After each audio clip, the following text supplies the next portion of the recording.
श्री राम जी का परचम लहरा के आए हैं भगवान हरे, अरे रावण की लंका जला के आए हैं भगवान हरे। त्रिकालदर्शी के ये अंश पवन वेग के वंश, अष्ट सिद्धि दाता उड़े प्राकाम्य सिद्धि संग, सारा समुद्र ये लागे महाबली रुद्रंश, सिंह का कवल करके पहुंच लंका बजरंग, सीता माता चरण कमल स्पर्श कर ये दिव्य ललन पहुंचाए संदेश, आएंगे श्री राम लखन जल्दी, बात करे फल दे, खुश कोई कुल देवी सीता जगत जन देई। अरे बोल बजरंग बली की जय, अरे बोल बजरंग बली की जय, माता अंजनी के लाल महाबली की जय, अरे बोल बजरंग बली की जय। श्री राम जी का परचम लहरा के आए हैं भगवान हरे, अरे दुश्मन की लंका लगा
ક્યારે ઘીની નદીઓ વહેતા જોઈ છે ખરા? હા, અમે એ જ ઘીની વાત કરી રહ્યા છીએ કે જે તમે ખાવામાં ઉપયોગ કરો છો. ગુજરાતમાં એક ગામ એવું છે કે જ્યાં ઘીની નદીઓ વહે છે, સાથે સાથે સ્વિમિંગ પુલ પણ ઘીનો બનાવવામાં આવે છે. અહીં કોઈ વાત મજાકની નથી, પરંતુ શ્રદ્ધાની વાત છે. કહેવાય છે કે ગાંધીનગર પાસે રૂપાલ નામનું એક ગામ આવેલું છે. આ ગામમાં વરદાય માતાનું મંદિર છે. પાંડવોના સમયથી જ અહીં એક પલ્લીની રચના કરવામાં આવે છે કે જે પલ્લીની અંદર લોકો ઘી ચડાવીને પોતાની માનતા પૂરી કરતા હોય છે. લોકોની માનતાઓને આસ્થા એટલી બધી વધારે હોય છે કે પલ્લીમાં ચડતા ઘીને કારણે આખા ગામમાં ઘીની નદીઓ વહેવા લાગે છે.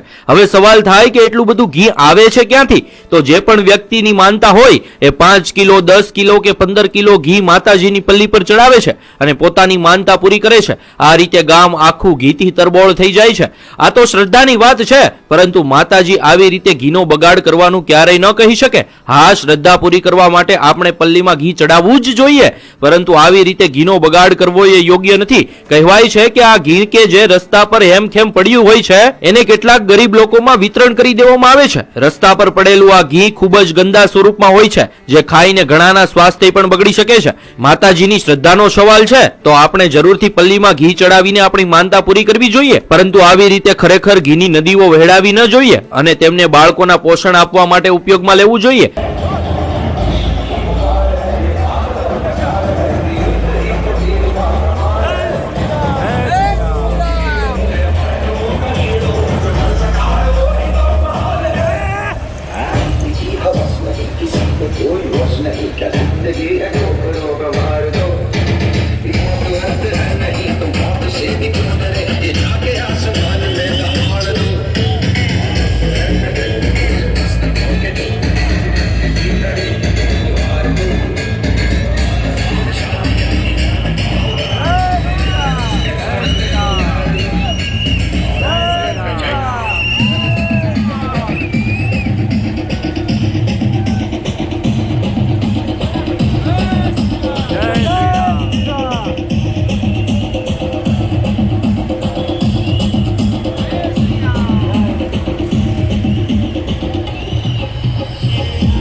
दोस्तों, अब यहाँ के करता रहता हमें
DJ अल्पेश ठाकुर। श्री रामचंद्र जी महाराज के भरे दरबार में विभीषण ने ताना मारा, अरे बजरंगी, क्या तेरे मन में गिरा है? भगवान ने श्री राम का नाम लिया और सीना फाड़ा, बोले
સદીઓથી આ પ્રથા ચાલી રહી છે, તેની સાથે લોકોની આસ્થા જોડાયેલી છે અને આસ્થા ખરેખર સાચી પણ છે.